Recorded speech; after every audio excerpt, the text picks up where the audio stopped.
안녕하세요, 여러분. 굿모닝 행정을 진행하는 여러분의 영디 최영희입니다. 자, 우리 오늘 들어가려고 하는 주제는 바로 동기 이론 중에 과정 이론. 과정 이론 중에서도 기대 이론. 기대 이론의 블룸, 포터와 롤러. 요거를 한번 구분을 해보려고 하는데요.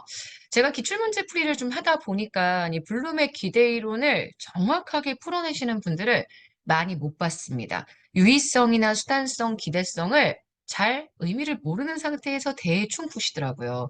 이럴 때에는 문제가 좀 어려워지면 되게 실수가 많아질 수 있거든요. 그래서 워낙 기대 이론의 빈출 주제, 블룸 얘기를 좀 해볼 거고 요새 또 엄청 핫한 이론이 포터와 롤러입니다. 그래서 포터와 롤러를 블룸과 좀 비교를 해서 기대 이론에 어떤 차이가 있는지 제가 요거를 한번 영상으로 좀 남겨보려고 합니다. 수업 시간에 많이 해드렸던 얘기인데 근데 그래도 한번 다시 정리한다는 느낌으로 자, 일단 블룸의 구조부터 좀 가봅시다. 블룸은 아시겠지만 기대 이론을 설명하면서 세 가지의 조건을 생각하죠.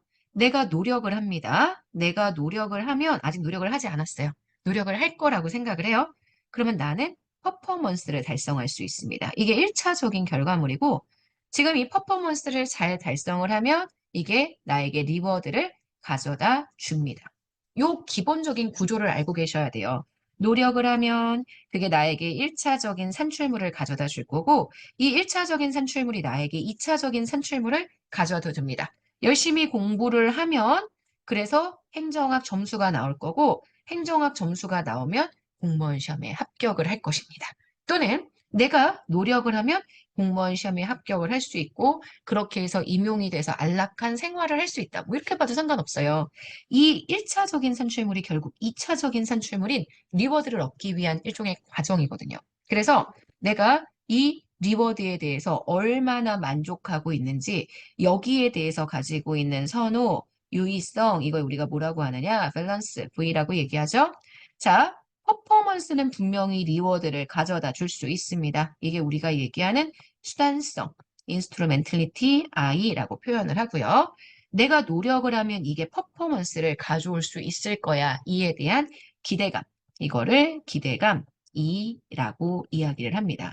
근데 이 블룸 이론이 좀 웃긴 거는 제가 말씀을 드렸지만 노력이 퍼포먼스를 달성할 수 있고 퍼포먼스가 리워드를 가져올 수 있고 그에 대해서 내가 갖고 있는 기대감이나 수단성이나 선호 모두 다 개인의 일종의 뭐예요? 느낌입니다. 그래서 내가 이거 곱하기 해서 그걸로 인해 만족스러운 느낌을 갖게 되면 그 다음 나는 실질적인 노력을 하는 거죠. 그래서 내가 만족을 하면 그 만족 때문에 노력을 해서 성과가 나타날 수 있다라고 생각하는 게 블룸의 이론이라고 이야기한다면 포터 롤러는 내가 일단 노력을 정말 해봤어요. 내가 노력을 합니다. 이 노력이 나에게 뭘 가져오는 거냐면 일종의 보상을 가져올 수 있고요. 이 보상을 가져오는 게 결국 설과 달성을 통해 나타납니다.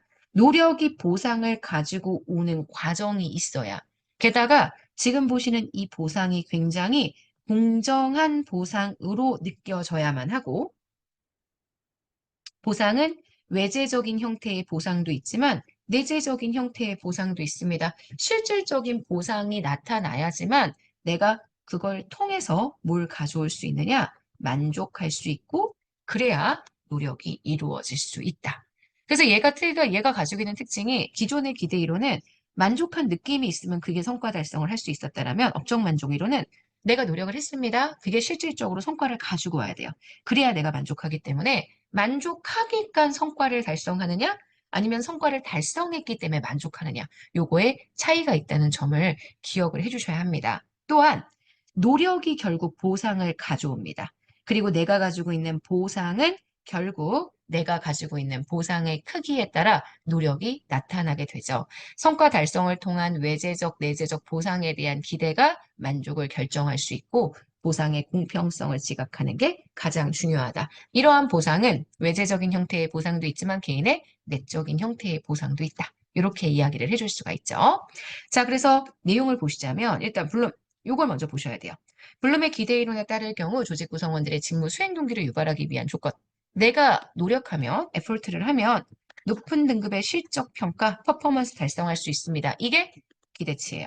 내가 실적 평가, 퍼포먼스를 달성하면 보상, 위어드를 받을 수 있습니다. 1차가 2차로 연결되는 거니까 이게 수단치입니다. 내가 받을 수 있는 보상이 정말 나에게 가치 있는 유인가가 나타나야 합니다. 그래서 여러분 지금 보시는 1번부터 3번까지 이게 블룸의 기대 이론에 대한 내용이니까 이거는 맞는 표현이 되고요. 내가 투입한 노력과 그로 인해서 받은 보상의 비율이 다른 사람과 비교해서 공평해야 한다. 공평성, 균형성이라고 표현하지 않고 공정성이라고 표현하죠. 공정성이 충족이 되면 오히려 동기유발이 이루어지지 않는다. 만약에 지금 내가 투입한 노력으로 인해서 받은 보상이 다른 사람과 비교했을 때 공평해야 한다. 이거는 사실 애덤스의 공정성 이론을 약간 이상하게 변경한 거죠. 일단 블룸의 이론에 대한 내용은 아니기 때문에 틀린 선지가 됩니다. 4번이 틀린 선지고요. 자, 2번입니다.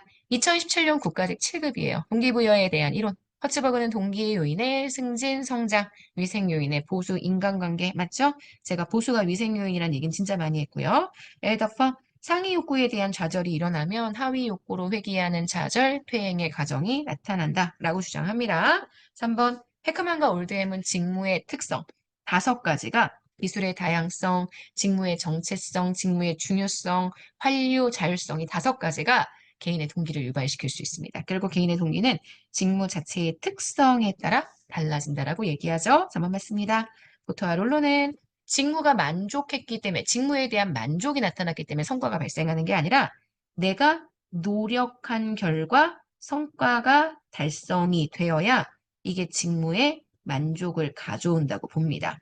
노력이 직접 요인, 성과가 그로 인한 결과, 우리 이 부분에 대한 만족감이 실제 나타나야지만 그 다음 직무의 만족이 발생하기 때문에 노력은 성과의 직접적 원인이 될 수가 있고요. 오히려 직무의 만족은 성과로 인해서 발생하게 되는 결과이다. 이렇게 봐주셔야 합니다. 4번 틀렸죠. 포털 언어가 꽤 어려워서 여러 번 설명을 드려도 잘 이해를 못 하시는 경우들이 있습니다. 근데 일단 기본 구조가 블룸하고 다르다는 점을 기억을 해주셔야 합니다. 자, 여기까지 하면 우리 오늘 굿모닝 행정학은 마무리가 됩니다. 자, 여러분 오늘 하루 정말 여러분 거고요. 내일 아침에 또 만날게요. 여러분 안녕.